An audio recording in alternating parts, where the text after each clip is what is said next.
Hey guys, today we are talking about tomatoes. And if there is one thing that will turn you into a gardener for life, it's a homegrown tomato. They are that good.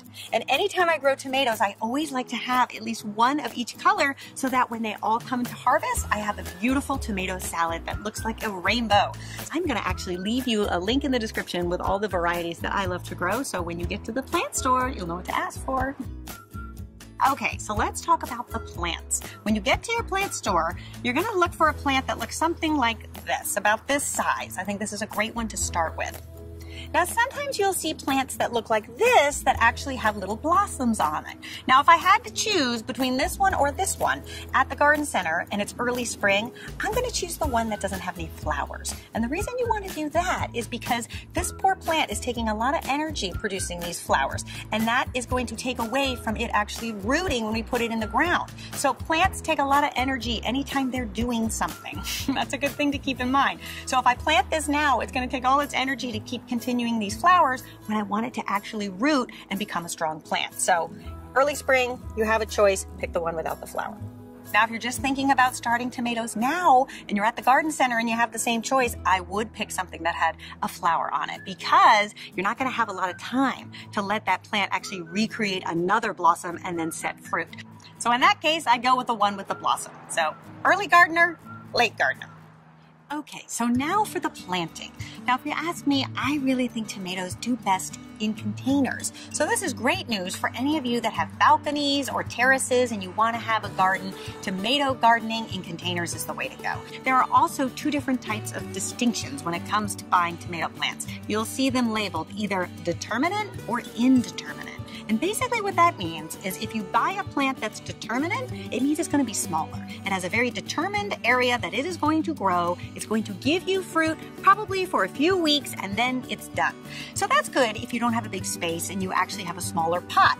If you really want tomatoes all summer long, then I say go indeterminate all the way.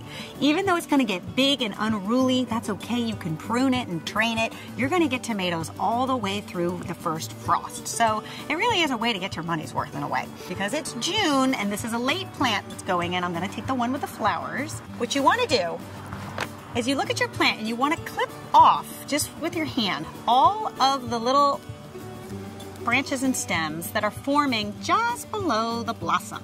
See? So you can see that. See, just like that. See, there's the first blossom, so we've clipped everything to that point. And the reason you want to do that is so that this plant has a chance to get really, really strong. So that as it grows and has the weight of these big tomatoes that will be coming, it'll be strong enough to actually support that. So it's very important that we dig really, really deep. Almost like, I don't know, 8 to 9, 10 inches. You need a really deep hole here because the deeper you go, the more you're gonna get strength from your plant. All right, so this is pretty good.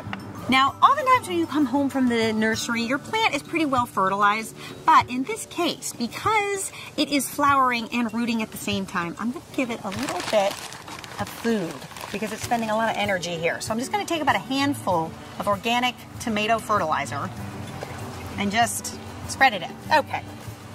Good. Now we are going to place our plant down in the hole here, deep as it'll go, and then just loosely put your potting soil on top. There. Then the other thing you want to do is just give it a little bit of water. So I've got my watering can here and just make sure it's nice and soaked. And then as the summer wears on, I try to get away with just watering it every other day. Because if you overwater your tomato plants, you're going to end up with really watery tomatoes. So you kind of only want to give it what you think you can get away with, especially now in our terrible drought that we're having here in California. I'm really going to try to get away with the minimum water that I can get away with. Now, the next thing we want to do to keep that moisture in is add a little bit of mulch. I just like to use cedar bark mulch, but you could also use straw. That would work too. All right, and then the real secret to success is a tomato cage. So this little plant might look harmless and all, but I'm telling you, this thing is going to turn into a monster. And it'll just grow all over the place if you don't contain it. And my favorite way to contain it is with this little contraption, a tomato cage. So don't mind that it looks rusty, that's okay. They last for years. I've had this for like 5 years. And we're just going to insert it into the planter. See, it fits perfectly. And there we go. And that's all we have to do until it starts to grow up. There is a top to this thing, but I usually don't like to use it until I need to, because then you're just looking at all of these tomato cages all over the garden. So I just start like this. And then in a few weeks, your tomato plant will look like this. And this is the perfect time to put the top on your tomato cage, because if you don't, you can see it's right at the limit here, this thing is going to take off, and then it'll be so much harder to try to wrestle it on after the fact. So you really need to make sure you place it on when you can. And this is how you do it. You basically take the top and then you just line up each of the spikes to the holes. It's a little bit nerve-wracking in the beginning, I will totally say that. You just kind of have to get them all in there. Not all the way, just kind of line it up. All right, and then when they're all lined up, you just go like that, see?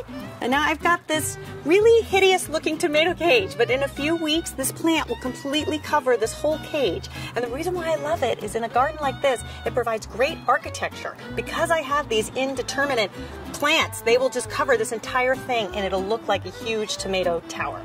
And in a few more weeks, you're gonna end up with a plant that looks like this. Now you see how beautiful this is? It's really taking off. It looks wonderful, but it's also getting a little disorderly. So this is when you need to get in there and start to prune, because what will happen is once you start to get so many leaves and so many branches all clustered together, you'll start to really invite creatures and critters and disease. And you just wanna make sure that your plant is well ventilated. It'll also allow for room for all of this fruit to grow. So what you wanna do is keep the 4 to 5 main branches, and it's easy to see which ones are the main branches because they'll usually be the thickest and they'll be coming kind of from the main stalk of the plant. But then anything else, see, like all of these little things, you can just prune those right off. And it comes off so easily, you don't even really need scissors. See, I just pluck it off just like that. So I'm gonna take this one, I'm gonna take this one. See, and I've already created a nice little area here. So think about a bumblebee or a butterfly. You wanna make sure that they have space to kind of fly through. I already even have a few tomatoes starting to form. Look at that. And then another thing that you will find after you've given it a good prune is as your plant starts to grow, sometimes they'll get outside of the cage. And that's okay. You can either decide to kind of wedge it back in there, or what I like to do is just train it on the side of the cage. That's why these cages are also really great. And there's a way that you can do that, and this is a really fabulous product. So oftentimes you may see these little twist ties. They almost look like little trash ties. Don't use these. The reason why these are not good is, you see, they're just straight plastic. And if you tie this on this little plant here, as that plant grows, it's gonna kind of strangle it and damage the plant. Instead, I really like these. These are actually wire that's been covered in styrofoam, and they're bendy and that they're really soft on the plant. So sometimes you can get them in a big bowl, or sometimes you can even find them pre-cut like this, which makes it super handy. And then you can just go in there and train your branch around the wire, see, and that will keep it in place. And this is important because you see there's a big blossom here, and sooner or later a big tomato is going to start to form. And as that tomato grows, it's going to pull this whole plant down. So it is going to need the extra support.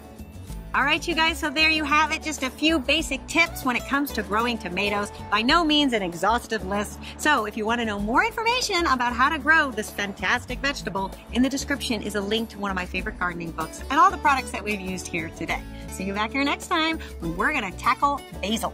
Until then, bye. You know I could have been a painter, mixing some color to your lives,